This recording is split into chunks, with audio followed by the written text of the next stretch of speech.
Yeah. Hold that mic close. So we went to, with Growing Hope Globally, to Tanzania, Africa, to visit, our original purpose, I guess, we went to visit projects that we had helped fund through our Fields of Faith project. Rerun for some of you people, but there are some here. Does everybody know what Growing Hope Globally is, or would you like me to explain it? I'll just kind of go through it quickly. Growing Hope Globally is a humanitarian organization based in the United States. They are their mission is, just a second, I'll tell you what their mission is, to provide lasting solutions to hunger. In other words, helping hungry people help themselves is what they do. That is their goal. Growing Hope Globally does not run any of the overseas programs. They do not provide any food aid.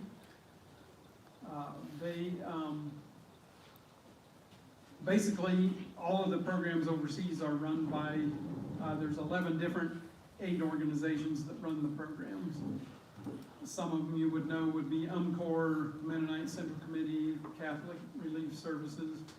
There's 11 different ones that are involved, that run the programs overseas. The people that run the overseas programs have people in the countries, in-country partners that help do a lot of the legwork also. Some of those which you'll hear about today would be One World International and Convoy of Hope.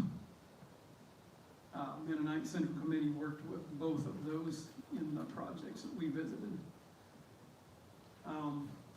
So, Fields of Faith then is our local growing project. It's what we named it, where we grow a crop, which we've been growing soybeans. We get all of the inputs, the planting, the harvesting, land donated, and then in the fall when we harvest, we sell the crop. The money then goes through Growing Hope Globally to an overseas program that of our choosing, of the ones that are available. We choose where it goes. So, does everybody understand that? Any questions on that? Good. Man, I'm good. Dennis, Yes. we are given 34 different projects in 27 different countries. Since we started, yes. And for how many years have you done that? 2022 was our 18th year, so this year will be our 19th. What was I gonna say?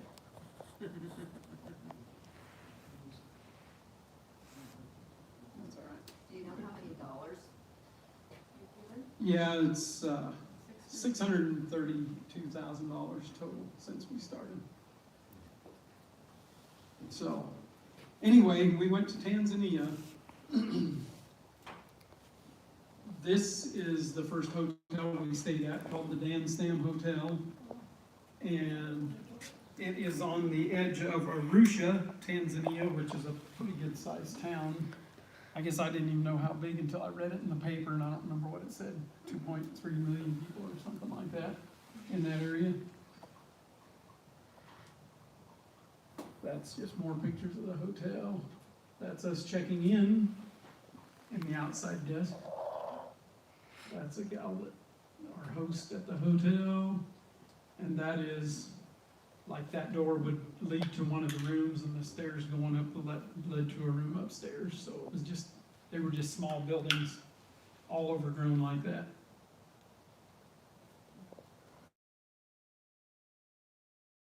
We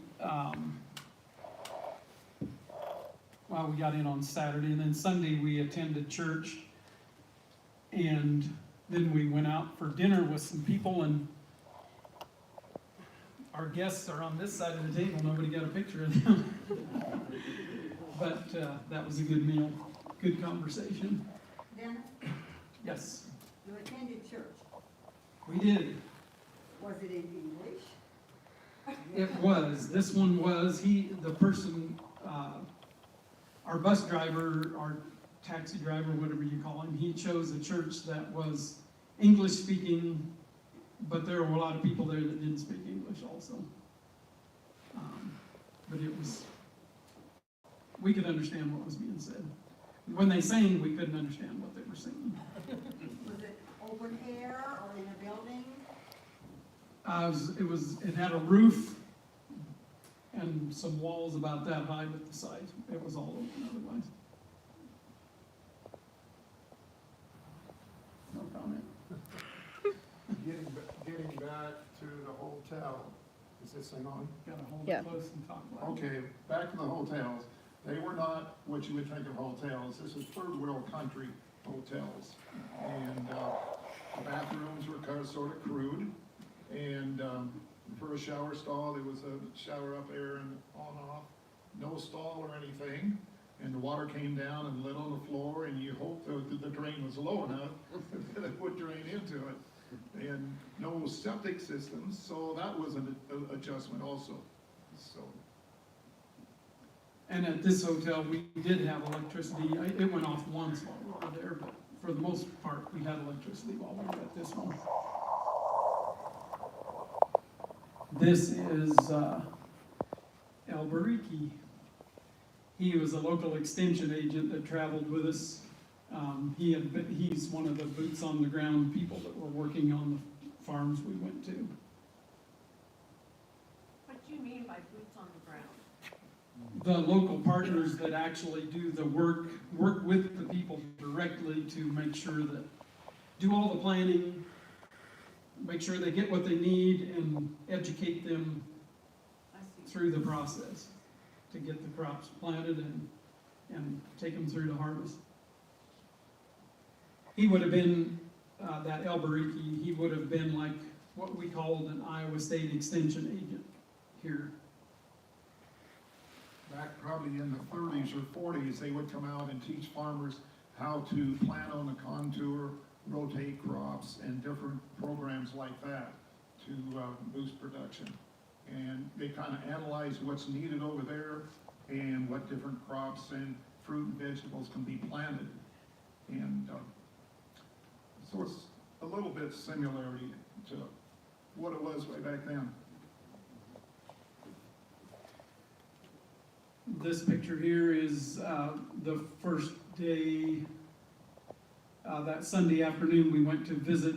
One World International had a research farm that was close to Arusha. So we went to visit the research farm, and that's a picture of us there. The two on the left is Bev Abma and Max Finberg from Growing Hope Globally. And clear on the right is Crispin Marambo. He actually runs the research farm there.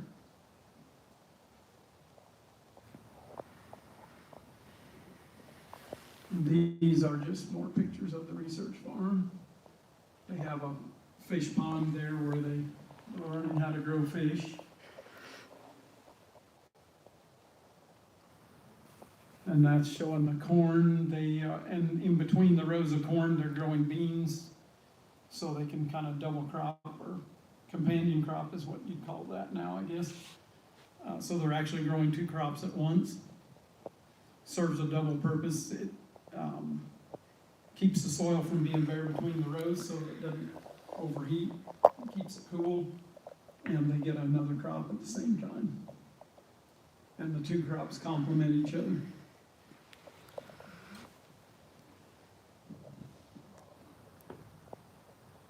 What's the name of the hotel? Sunflower Lodge. Yeah. This is in Hayden. This is the Sunflower Lodge that,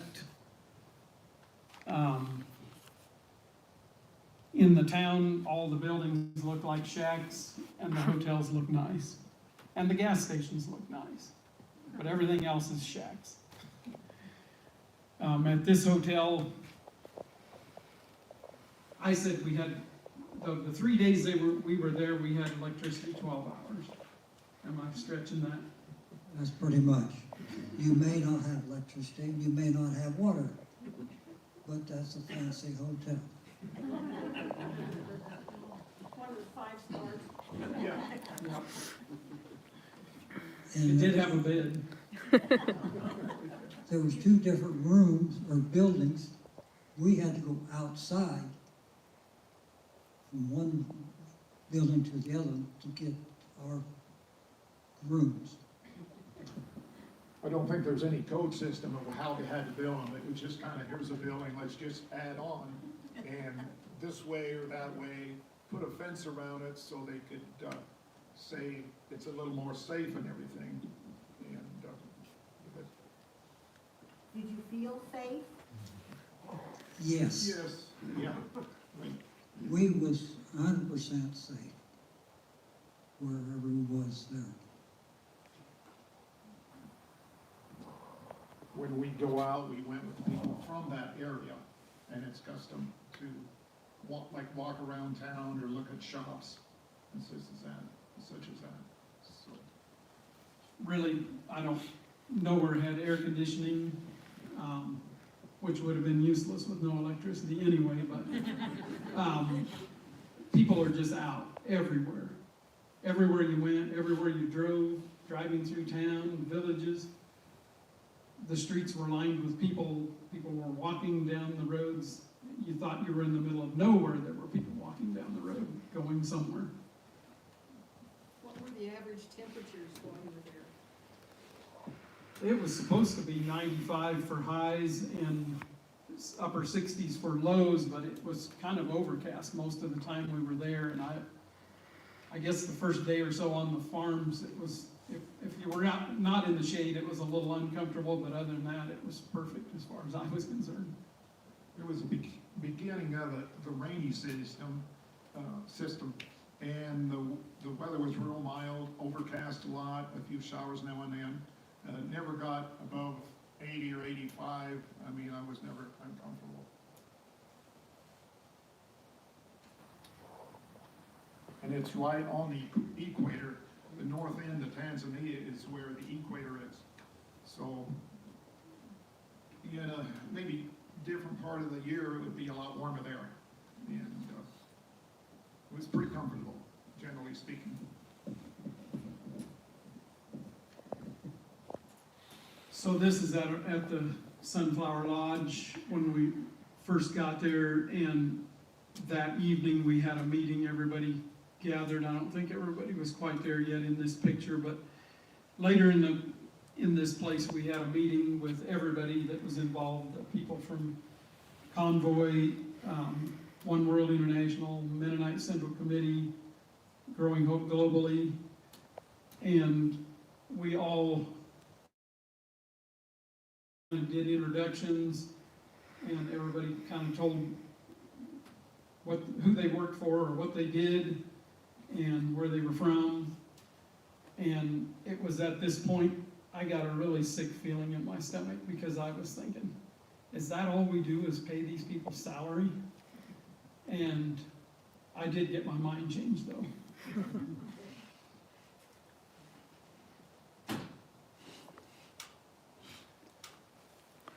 So this is our first day at the first village.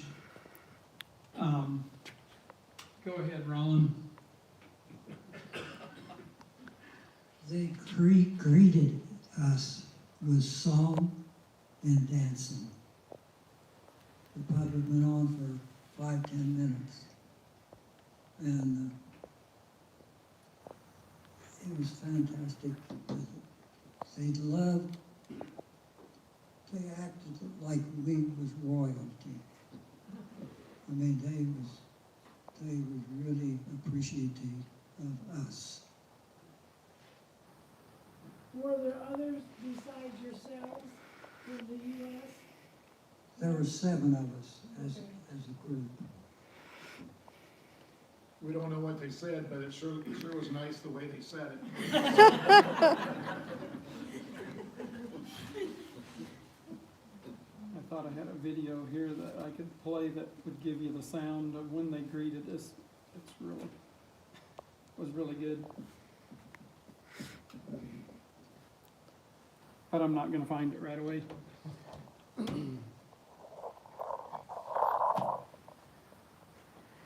So this is just more of meeting people there. The gal to the left up here, her name was Tutuani, I think. She was also with, she was on the board of directors with One World International.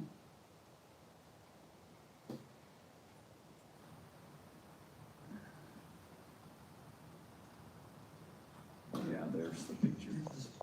The seven of us, we got to be sat in front of this table, especially the three of us. We did not realize that these men was behind us. Because most of the time, all we seen was the ladies. And this is when we was introducing us to them. And they would introduce them to us.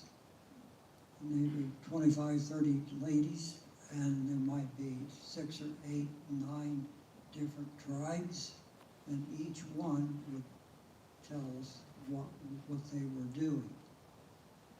And that is also when they gave us those presents that's on the table.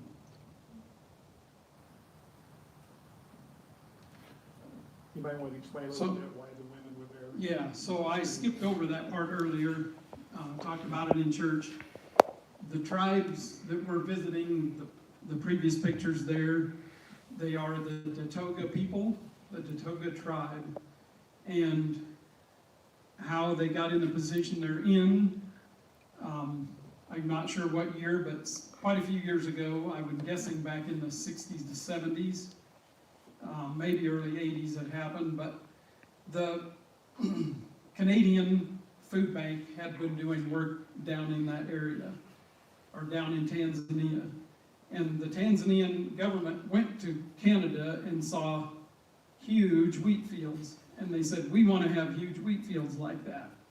So the Canadians came down and picked out the spot, which happened to be all of the Datoga land was the best land in Tanzania.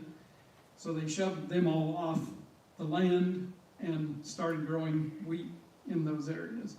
And we drove through those on the way, and I don't remember, do you remember how many acres it was they had? No, but it's huge. 9,000 acres or something like that, and all of it.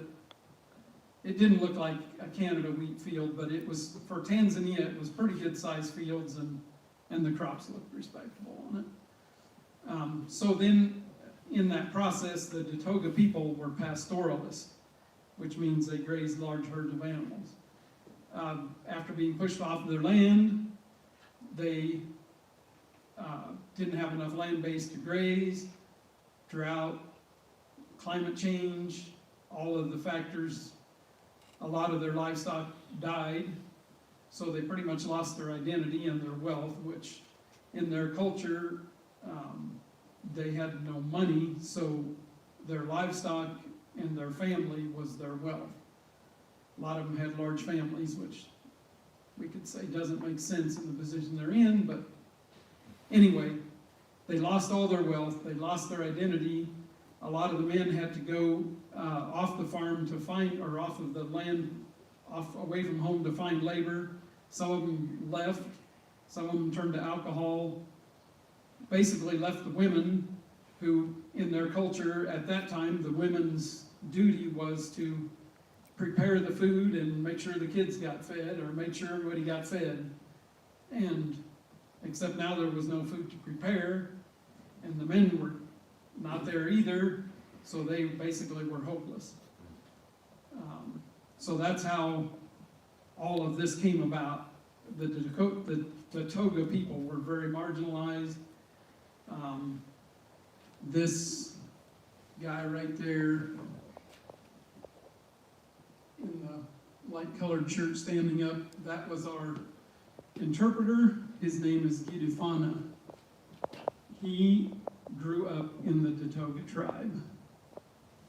He and I had several talks at the hotel, his father had, I don't remember if he said 7 or 9 wives when he was growing up. And of course, his father was never around, and he made it through primary and secondary school and wanted to go on to university, but his family said, no, you are not going to university, you're coming back. So he ran away, he found a support system, made it through university, and now he is back, and his life goal is to save his people. And he is very educated, incredible interpreter. I don't even know how he did what he did, but he was very good. You talk about the men in the background there. We're sitting there looking this way until we saw this picture. We didn't even know they were there.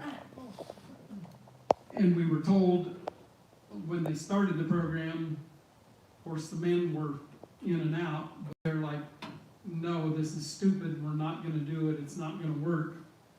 So the women took charge of the program, and now the men are just now, they're watching from a distance. They're thinking, maybe this is going to work, but they're not admitting it out loud yet. So that's why they're in the background, and all the women are up here.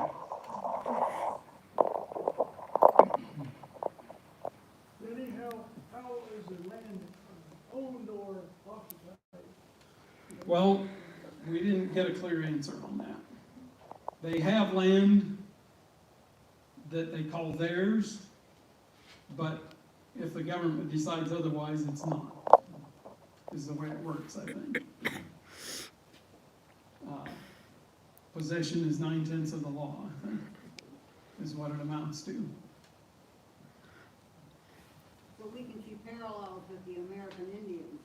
Definitely, yes. These people, I don't know, they said it was an unwritten language, but we were talking about that after church. It's like, how can it be an unwritten language? That doesn't make sense. But how do you communicate with people like that? Without Guy Defana, nobody could, I don't think. So he's doing what he says he wants to do. He's saving his people. And because he grew up in that, made him even more determined to do that, didn't it? Yes. And that's another of the changes. It's not just food, but the social aspect that goes along with that. His father, I don't know if he's in one of these pictures. He actually was, no, this is day one. He was actually at the second day. Yeah, he was actually on the second day. So we might see him yet. But anyway, his father now tells him, he's married now, lives right outside of Hayden, and his father told him, do not have more than one wife. Because his father got old, very bad health, blind, can't get around, and he said, there's nobody that cares about me, there's nobody left.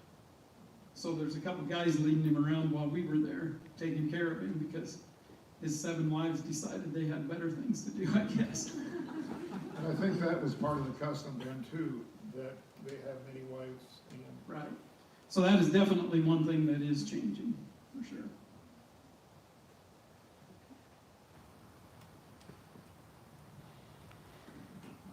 So this is getting presents after we went around and everybody told where they were from, what they were doing, and all of them told what they were doing on their farms.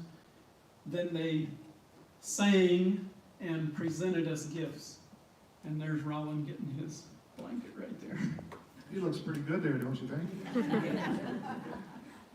Probably need that if you go outside today.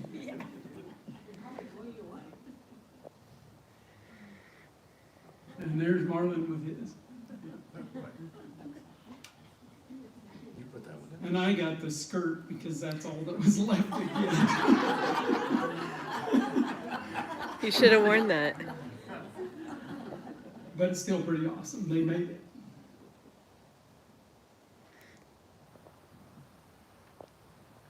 That is Bev, and you can't quite see it, there's a gourd hanging down there that they gave to her. They were all very well dressed in bright colors and bright robes, or whatever you would refer those to. But they seemed like maybe their shoes were pretty poor quality and maybe dirty, but they were always well dressed.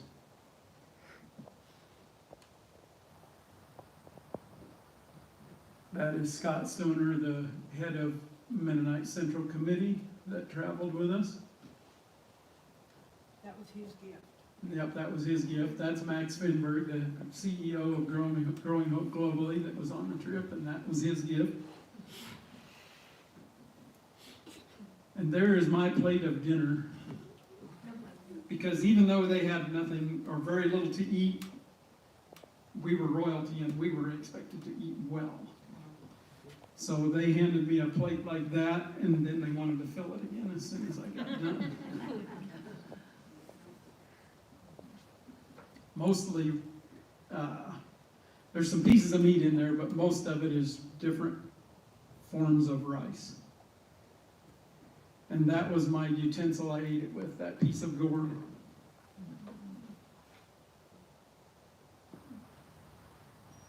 That is honey from their beehives that One World is promoting beehives, so they had beehives, and that's honey that they brought to us.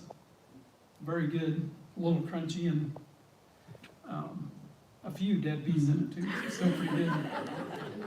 I assume that the bees that we seen at the research house was little bees that did not have stingers. They're just itsy bitsy little, look like a gnat. And that's where they got the honey. Yeah, they said the people didn't like the bees that sting, because well, for one thing, they didn't have the money to buy the outfits to keep them from getting stung, so that was their alternative.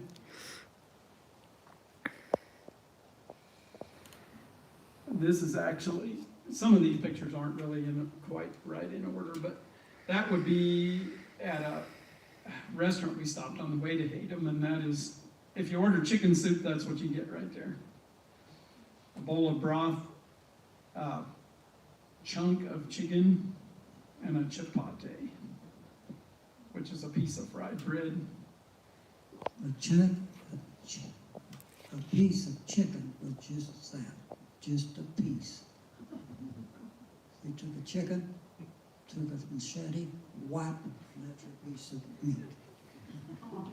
But that was a lot better than goat, I believe. Yes. And Bev explained to us after we started trying to eat the chicken and had funny looks on our faces, she says, just so you know that the chickens have used up all of their useful life before they ever cook them.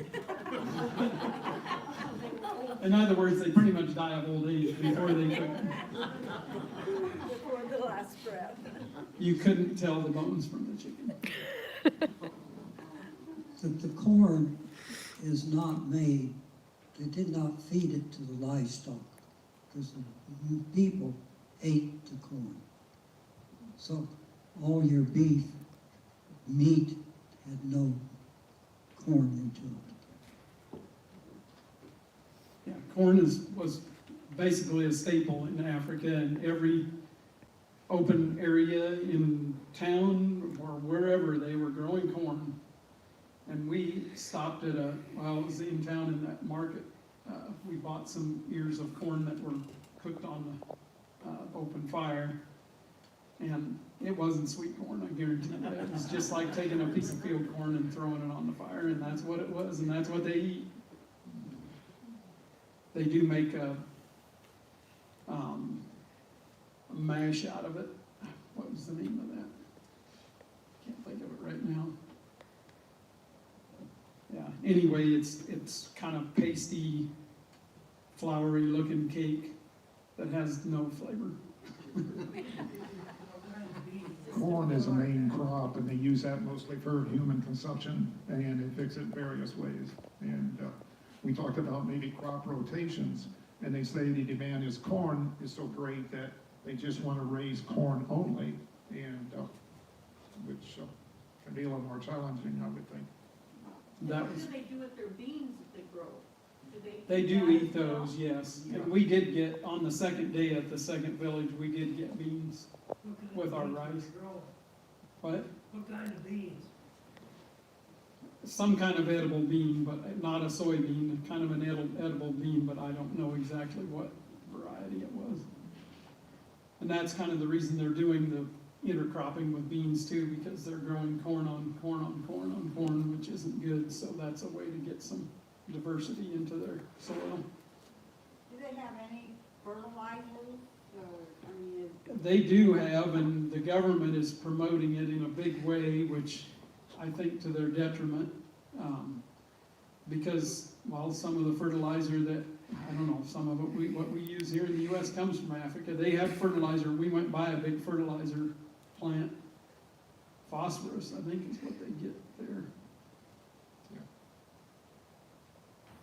They planted the corn, first they were scattering the corn just out in the fields and not covering it or not doing a very good job, and they taught them how to plant it in rows and then space it equal distance within the row, and then also add cattle manure to each one. And this is all planted by hand, and their yields really went up then, a lot more production.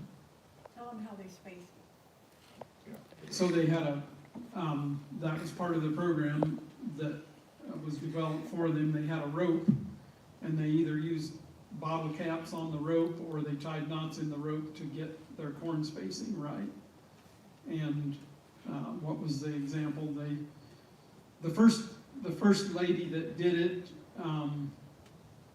she was afraid to try it on her whole acre, so she did it on a quarter of an acre, and she got more corn off her quarter of an acre than she did off of a whole acre. So then she decided that was a good idea. And then people started coming wanting to borrow her rope. Basically, it went from 4 bags to 12 per acre.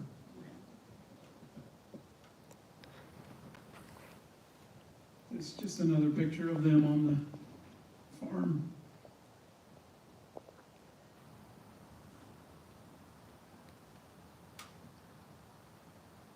I'm not sure if, I think this is day one, but, and I didn't realize this at the time. I read the reports from the Growing Hope, from Eric from Growing Hope Globally afterwards, and he said that there were people that traveled, some of these heard about the program and wanted to know what was going on, and some of them traveled up to 50 miles to the day we were there to see what was going on with the program. Traveling meant walking. Yeah, that's what I was gonna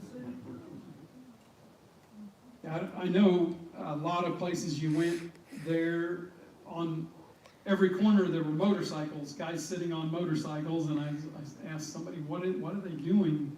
Because they're everywhere. Well, they're just waiting for somebody that needs a ride. Well, I suppose that'd be whether you could afford to hire them to give you a ride or not, but yeah, a lot of it was walking, for sure. Well, I'm kind of fascinated by the women's clothing. Where, if they're so dirt poor and you have absolutely nothing, where do they get fabrics for clothing and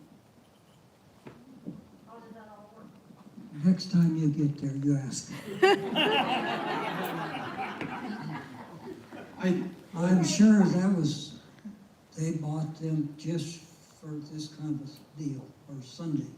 I mean, it's not, But the beadwork is so intricate on Yes. these things that you have back there on your table. It's just, I'm would take guessing, hours to do.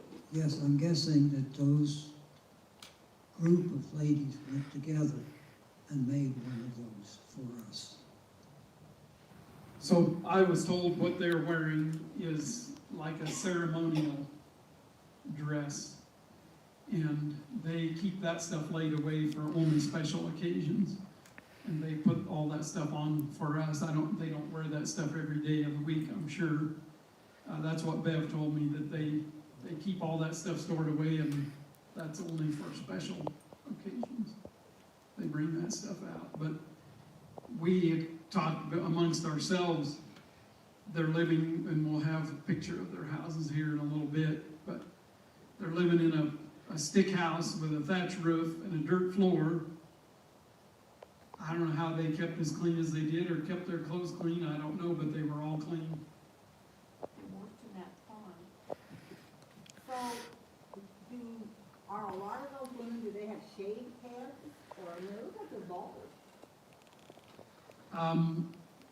I would say most of them are shaved, but I can't tell you for sure. I think they keep their hair really short because of lice and whatever else. I'm guessing it's cut. I think so, yeah.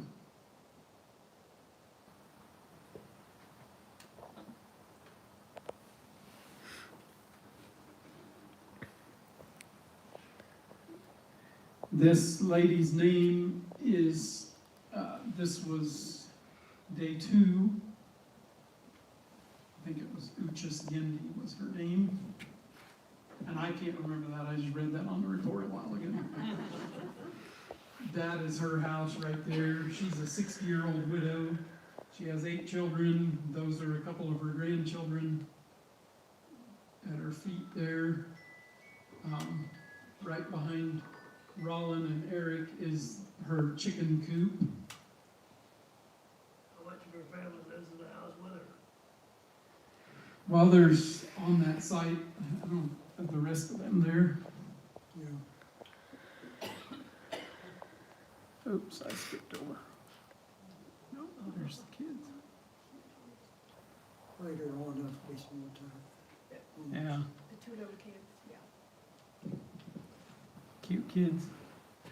Anyway, there was three thatch roof things like that on that place, so her and her kids and grandkids all lived in those 3, and the one I stepped in, it was split into 2 rooms, and they said this room was the sitting room, and they had whatever tools and whatever supplies they had were in that room also, and that room was probably the size of this empty space right here between us. I don't know, it probably wasn't that big, close to that big. And the second room was about the same size, that was the sleeping room, and I didn't look into that one. But they were cozy, I'm guessing. What kind of things were on the floor for them to sleep on? You told in church, I didn't catch all of it. So, in this one house, they just had some sticks laid, that was about this high off the ground, and then they had like a goat carcass or skin that was just draped over that, and it was a little bit soft, but that's where they slept, which is pretty crude.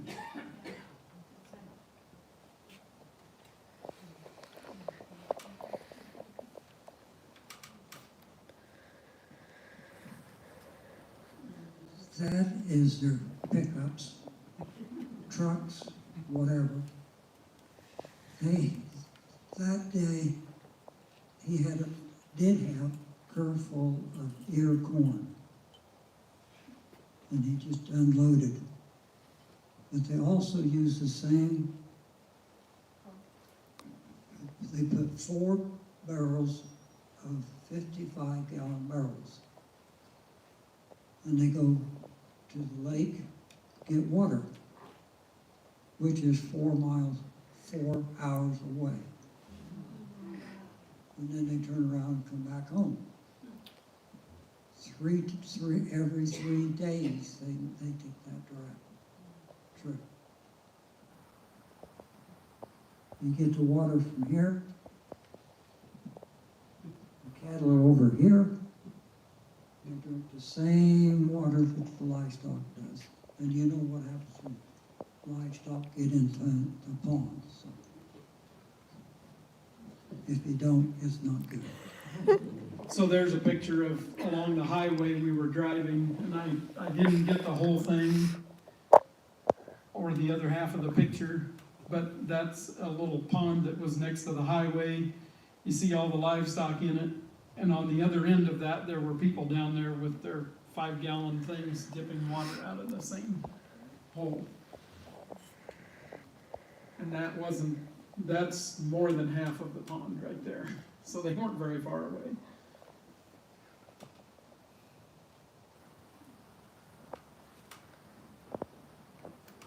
Termite.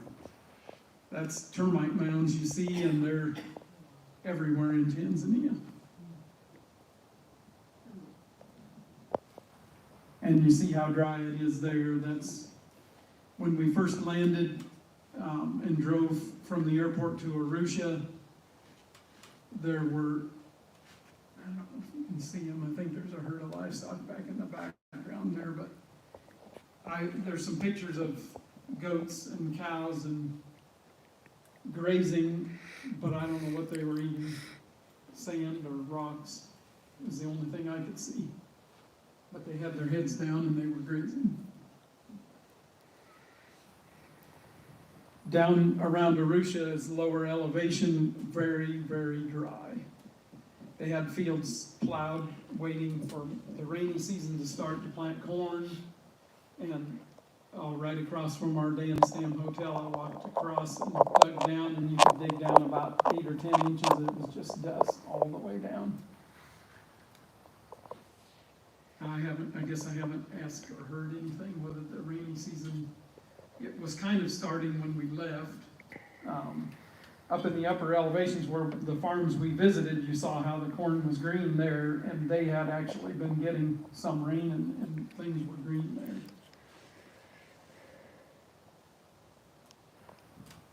This is back, we jumped several days there. We're back up to Hayden and to the farms now here. This actually is, what did you say, that the corn in the foreground was replanted because of cutworms? Behind them is a little taller corn, and you see every field that we saw had sunflowers growing in the fields also, and I didn't ask. I assume they plant those too because they eat them also. Most of the corn was about knee high, shoulder high. It was getting about ready to tassel. And so then that's the reason those are so short, is because the cutworms had taken about a pretty good sized chunk of ground. So I had to go back and replant.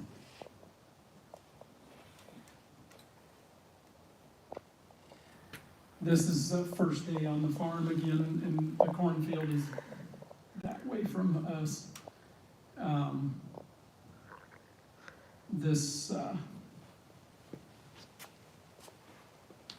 This gal right here, her name is Loema. She was our host for the day.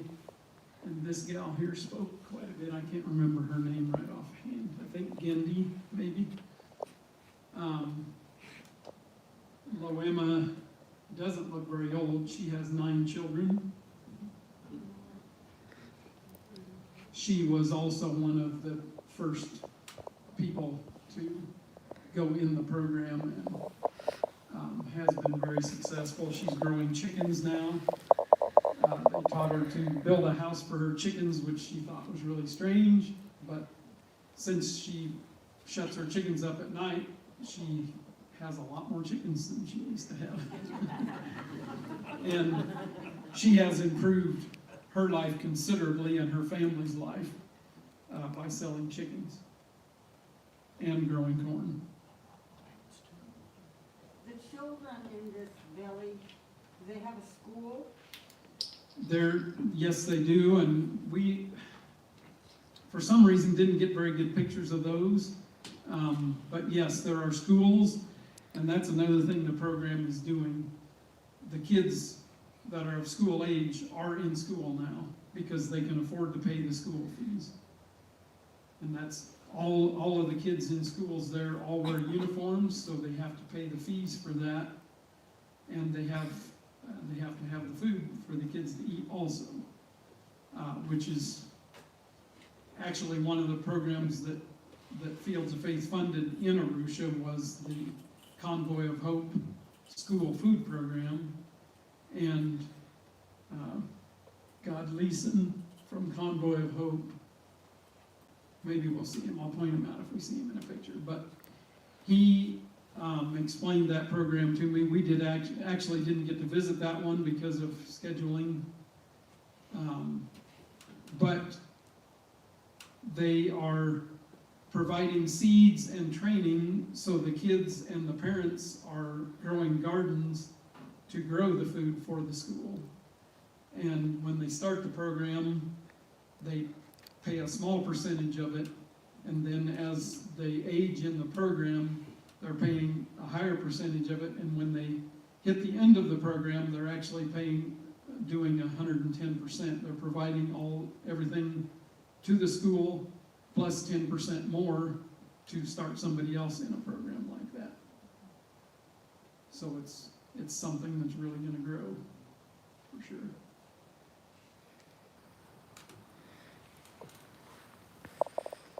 That's more of the social part of what I said about one wife and more of a family unit making decisions and kids in school getting the education that's, a lot of this stuff's gonna take generations, but it's big change that's happening and going in the right direction.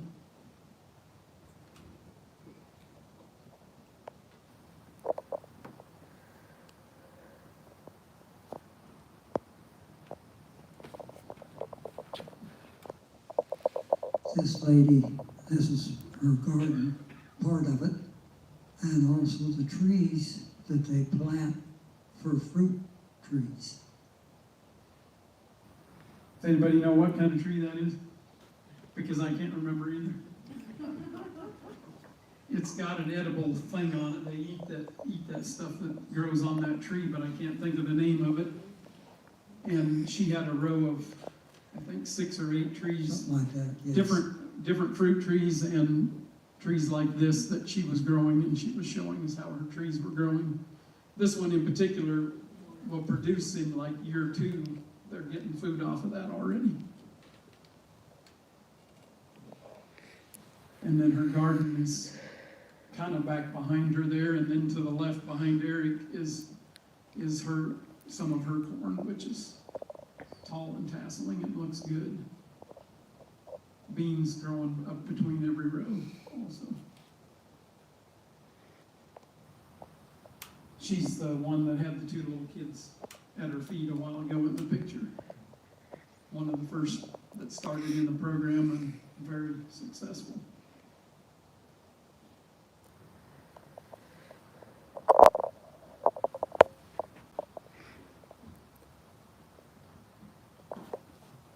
That's their corn bin right there. There was nothing in it. I assume they store your corn in it, I don't know, but that's what I was told it was. Didn't they have a drought before? Last year it was drought. Actually, they did not have a crop last year because the rainy season did not happen, so they did not have a crop last year. They were really very optimistic this year with as green as everything looked and the rainfall they had been getting. Very optimistic about having a crop this year.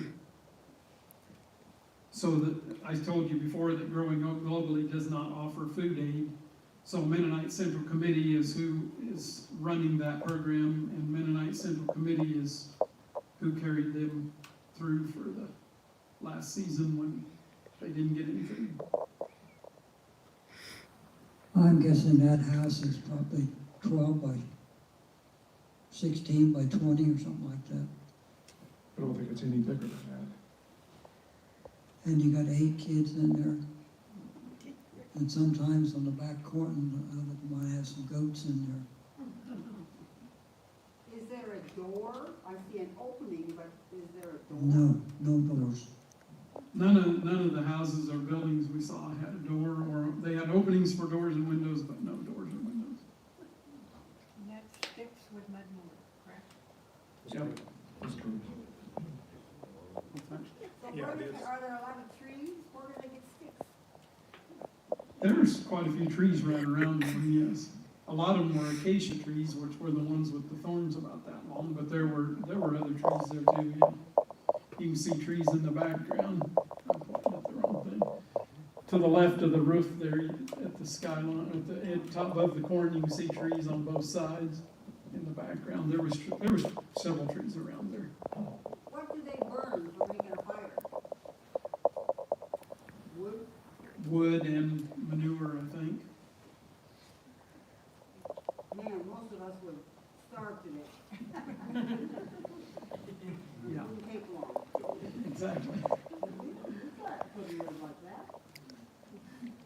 They had livestock, cattle and goats, they kept them in a corral.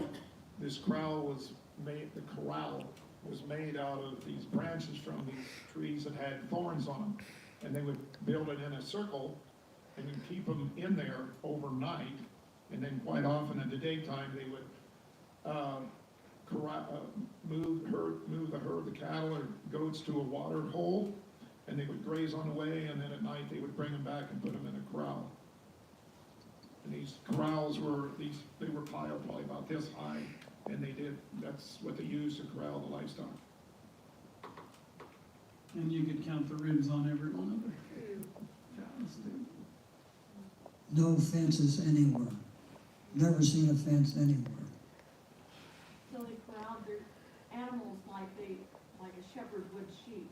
Yes, They brought them into that little pen made with branches and kept them in there at night, just to keep them from predators from getting them. So what kind of predators were there? What was the wildlife? I guess we didn't know too much about the wildlife. We didn't see any. I'm assuming there's lions and whatever around there, but one person did tell me not as plentiful as they used to be because of just population of people, but used to be a lot more of a thing. But I'm sure there are still something out there that could take a cow out if you left it in the wrong place. You read in the Bible about David out herding the sheep and keeping the predators away. And in this environment, you could definitely see herding them across the country to grazing. And you could understand what it was really like over there. So this is ultra modern house here. They actually had clay blocks for their house. But still looked exactly the same on the inside, dirt floor.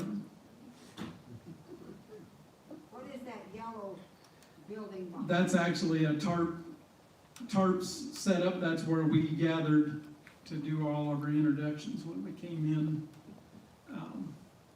They just set that up for that day to keep us out of the sun. It's a temporary, not. Yes, permanent. yes. I'm not sure who arranged to have that there. I'm assuming they didn't. I'm guessing one of the One World International or one of those groups arranged to have that there for the day.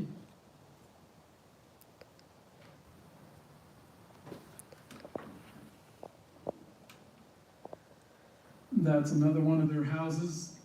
I never quite got why they dug it down into the ground. You had to step down about a foot to go into it.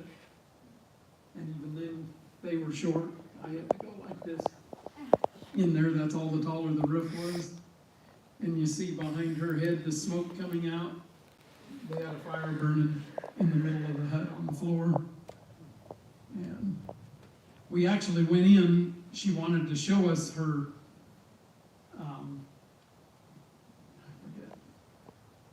her newfangled, highly efficient cook stove that she had, her new modern cook stove, but she wouldn't use it because it was too newfangled and all it was is cement blocks over there on the side, and she had her fire burning on the floor. Little baby chicks running, I filmed it, little baby chicks running around the fire at my feet inside the hut. And I don't know how they could stand it, the smoke. My eyes were burning and my nose was full of smoke and I couldn't stand it for very long. Not a healthy thing. More education needed. Is there grass growing on the roof of that hut, or is it just the Yes, trees there behind is. it? Yeah, there's grass growing on that one. Did they care if you took pictures? at all? No, she invited us in and told us all about her house in there, and I have a couple of videos of it, short ones, and, no, they were very happy to have us come in their home and look at it. We were happy to go out.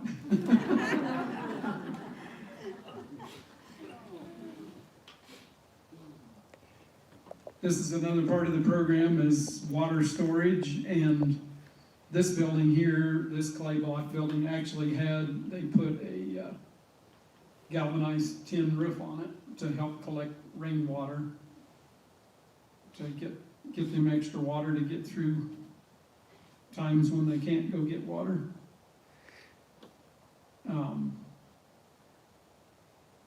That's a big thing about a lot of those other buildings have thatch roofs on. It's kind of hard to collect water off something like that. So that's another thing they're trying to overcome as a way to get more of this happening.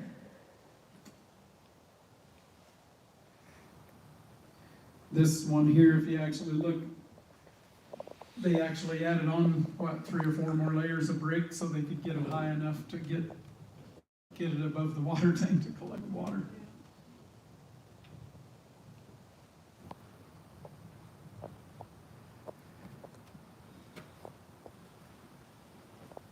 This was in Haydom when we went for a walk one day, and they were having a spiritual revival, and man, was there a lot of people at that thing. This is just from the angle I was, and I bet there was at least half again as many people out that way from where we took the picture.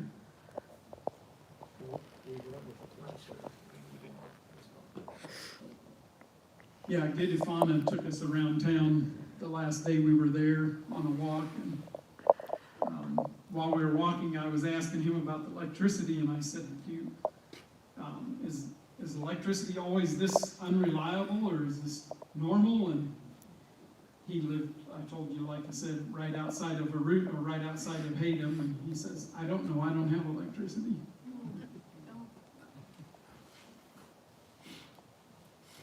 So that puts it in perspective, for sure.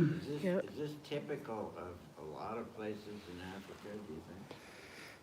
No electricity? No, I mean. Or- No, like in the towns, what would you say the buildings, the houses were like? The 20s? I don't know. Older than that? There's also areas in Africa where there are cities, just like there are here. But this is more in the rural areas where out where we were, there are a lot of open houses, people lived in, and just dirt roads here and there. And so it was, It's in part because their tribe was pushed out because of the farming. You get out away from town, nobody has electricity because there's no electric lines, there's no infrastructure.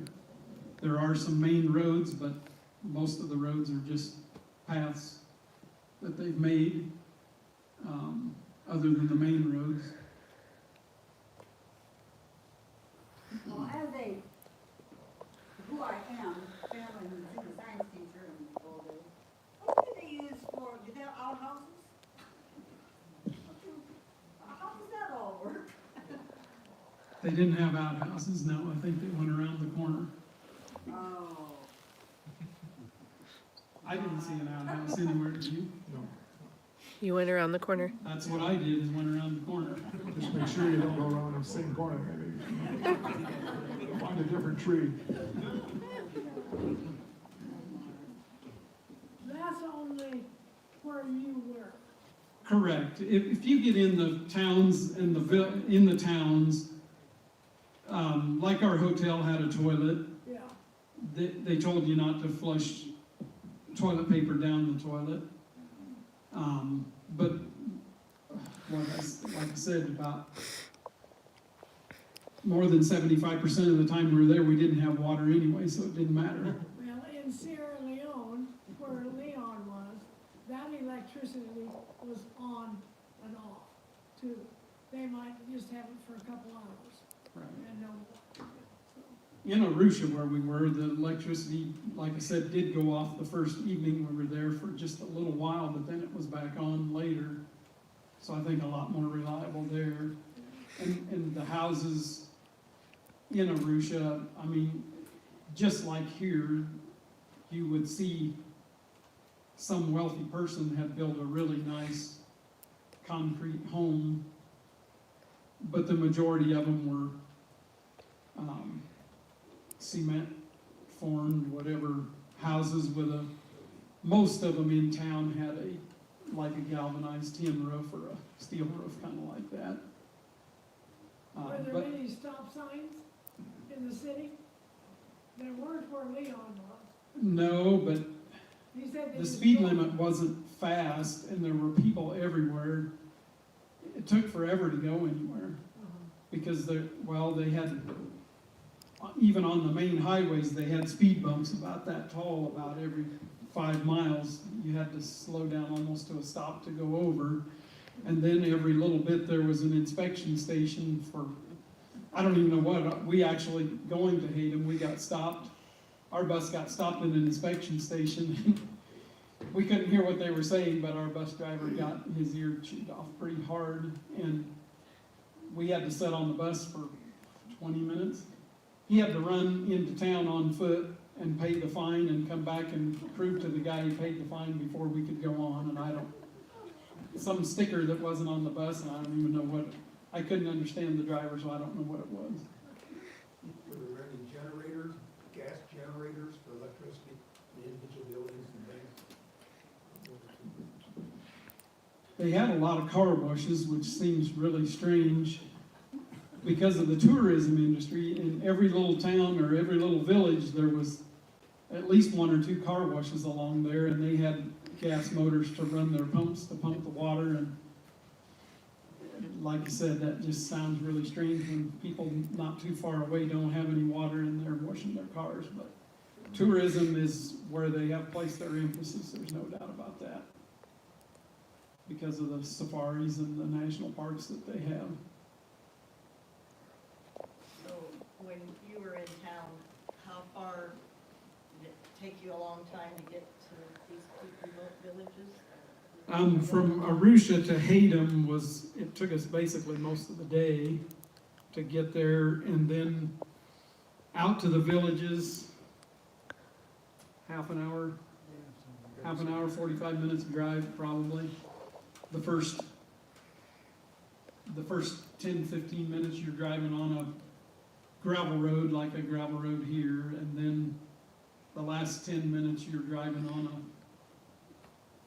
riverbed or something and picking your spot where to drive to get to where we went. There was no actual road there.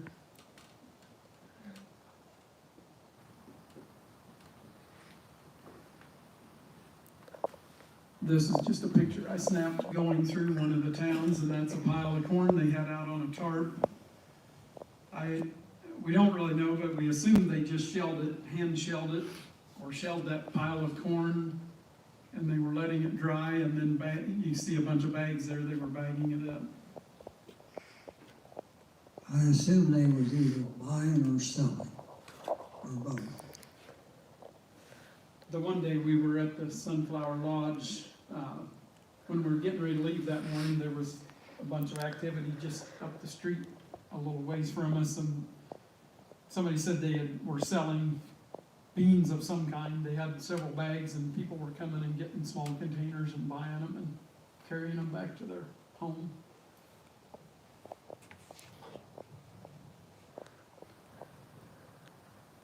This is Hayden's Schoberg's rock quarry. Yeah,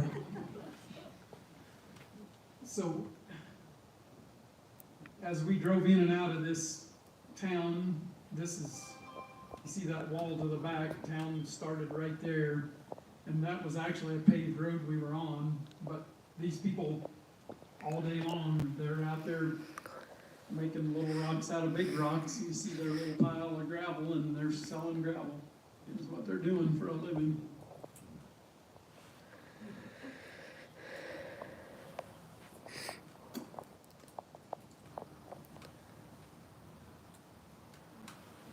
that was at a market in town. That's all shoes. The next picture is a better one. That's flip-flops and Crocs and all kinds of stuff like that. But we were told that, like here in the US or any wealthier country that has reject shoes or clothes or whatever they can't do anything else with, they bale it all up, and that's where some of that stuff ends up. And that's what a lot of those people were wearing for shoes, stuff like that.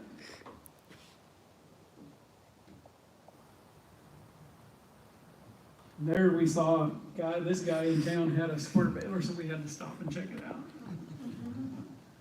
He said he used it, but we were noticing that several parts were missing, and we weren't really sure how he did that. But he was sure enjoying telling us about it. Dennis wanted to bring that home, but we talked him out of it. For your yard.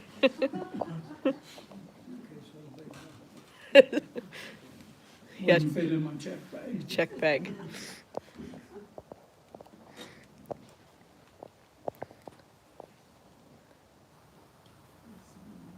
That's just that's on day 2, sitting at the village when we were doing our introductions, and the people were talking about the problems that they'd had and how this had helped them and what changes were being made, and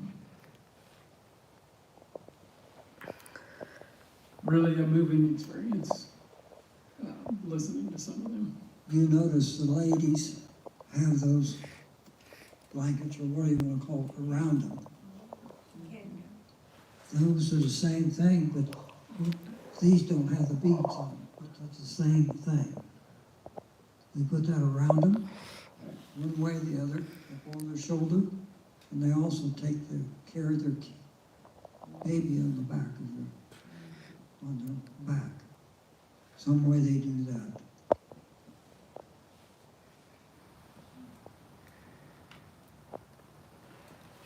So this was at that same village. They were going to present us with gifts. They came out singing a different song. This banner, you can't really read it, but it says, "We are still babies. Please keep supporting us." Sejunu Women Group. Sejunu means we are awake.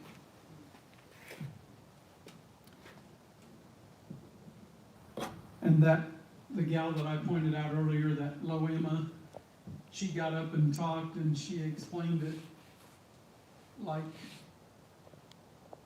when you came, we were without hope, or we had given up hope. We knew nothing. And she described it as, now we are like a little kid in a bed, and we have received enough knowledge we can sit up in the bed, but we're not ready to get out of bed yet. But we're going in the right direction, and it really gave them hope.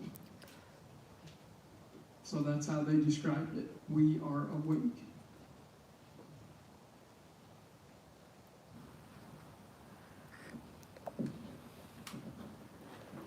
That's bringing the gifts out.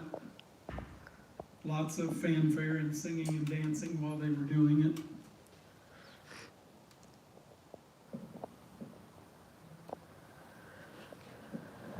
More pictures of the people.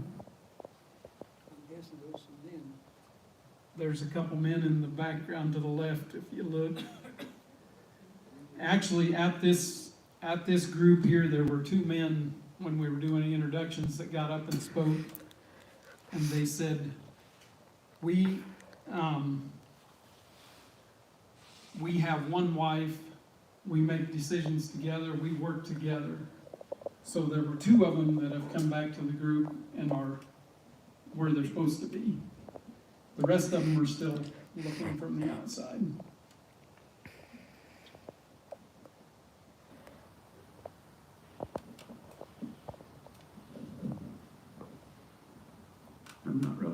that was, just a picture of that older woman.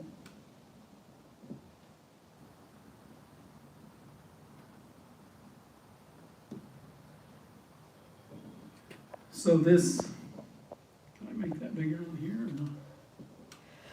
not? I think there's a,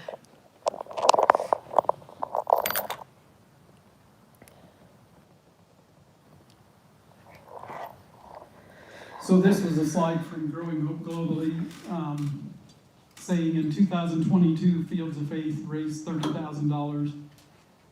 Growing Hope uses $55 is what they say it takes to get a person from where they are to being food secure.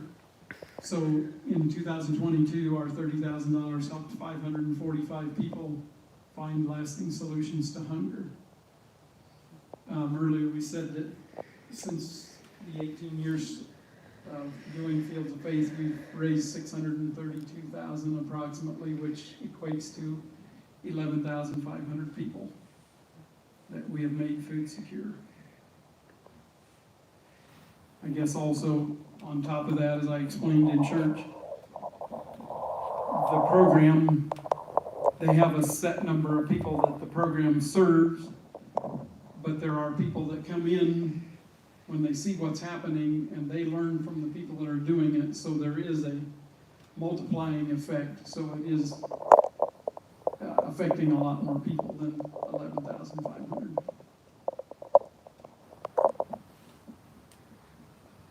Roland, give your comment about the county again. Adair County. Adair County has approximately 11,000 people. So basically what we done is took care of this whole county, same as. Is that the last one? I think there was one more. Well, it's bigger, I think. Oh. That one's yours, Ron. This is a plaque that somebody gave me several years ago. It says, "I'm just a farmer, planter of crops, tender of livestock, and I feed the world. I'm just a farmer." All of you people that have helped one way or the other, whether it be money, machinery, whatever, they said, thank you, thank you, thank you, thank you, thank you. And we appreciate that. Thank you. Yeah, I also said earlier that the reason we wanted to go on one of these trips is to see if the money was actually going where it should go, and was it doing any good, or were we just wasting our time? And after going and meeting the people from Growing Hope, One World, Convoy of Hope, all of those people they're giving their lives. Their whole life is changing other people's lives, and that's pretty amazing to me. After seeing and meeting those people and in those villages, we're doing a lot of good. After your trip, did you see anything that you could bring back with change your farming operations?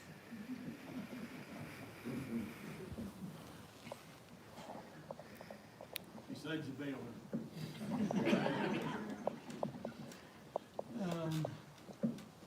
The only thing I have to say is we're very thankful for what we have, and we take a lot for advantage, just simply having water and electricity when you wake up in the morning, and plenty of food that we can go purchase, or any other items that we need. That was quite an eye-opening thing, that, you know, we as farmers or people, we always complain that we never have enough, or we want more, but we are very much blessed in this country. I I guess to answer your question, I don't think so much of my farming operation, but one thing I was a little bit jealous of is the community, the togetherness of the people. They don't have, they probably have internet, but very limited, no electricity, no air conditioning, they're outside. The people are with people. They're not sitting in their house in the air conditioning, watching TV. They're together, and I was almost jealous of that. You're not aware of it, but you have been directly. From what I see down in Lama and Honduras. What's that? Homemade in Knockwood and Oh. sorting the room castings. Yeah. We, yes, that's true. Yes, we are doing that. You know, I've seen pictures of their homes and some of the things around, but once you get there and see it on person, it's altogether different.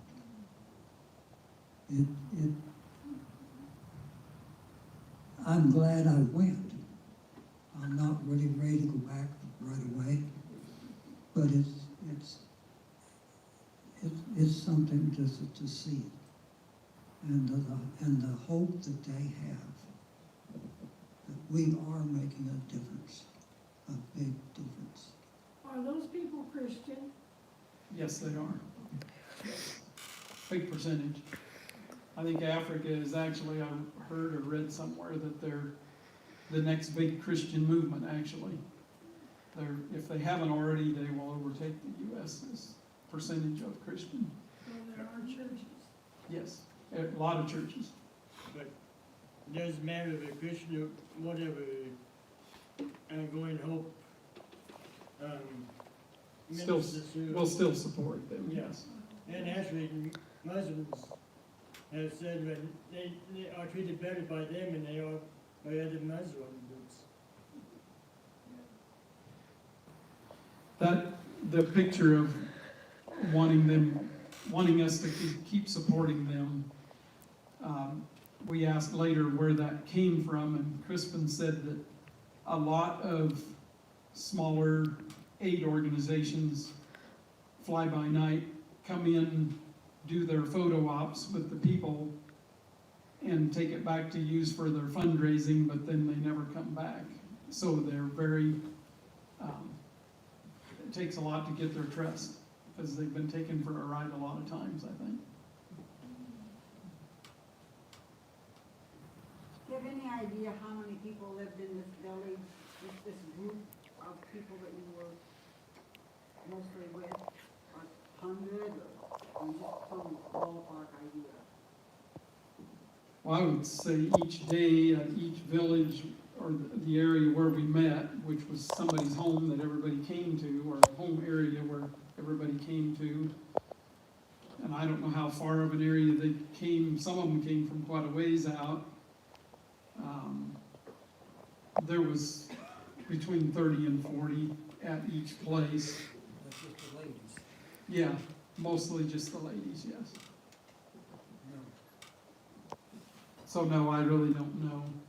I know that when we came out from day one, I snapped a picture from the bus as we were going by the school, and there was a bunch of kids out there. But then they have a lot of kids too, so I don't know. Where did you fly into? We landed in Kilimanjaro International Airport, which we were assuming was a huge airport like Chicago or something like that, and no, Kilimanjaro Airport, our 777 or whatever it was, landed on the strip, stopped at the end, did a U-turn, came back up, and turned and parked here on the cement, and we walked a quarter of a mile over to the little building. And how many planes were there? That was the only big one. They had several small ones there, not like several, 4 or 5 small planes there, but there was only one big one there. We first flew over to Ethiopia, which is a large world airport, isn't it? I mean, Ethiopia, flights are, it's a very big airline there. And a lot of people fly into there, then we flew on down to Kilimanjaro. And so. That international airport was out in the middle of nowhere. Yeah, it was. It's just sticks and sand, and some brushy trees around it, and that was it. And sitting on an airplane for 12 to 14 hours, that gets a little old. But where did you go from? Did you have to go to Europe first? We left Des Moines to Chicago, Chicago to Ethiopia. What town was it in Ethiopia? Can't even think right now. Lots of times with Leon. Yeah, Addis Ababa Okay. in Ethiopia, and then from there to Kilimanjaro. He'd have to go to Brussels and then down. I think the jet streams make a lot of difference too, which way is it blowing, you know, if you can catch a jet stream to a certain location, you know.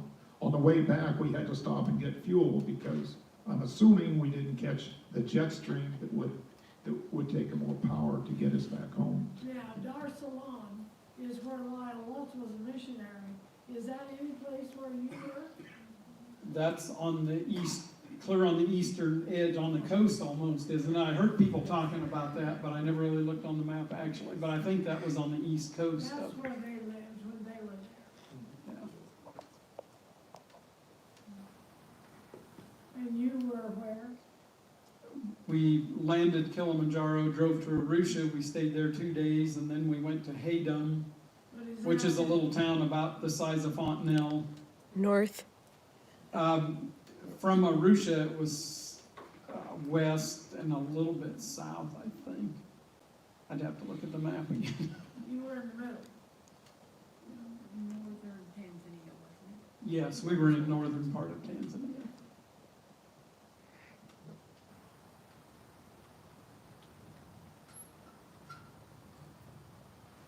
Well, if there's no more questions, thank you all for coming, and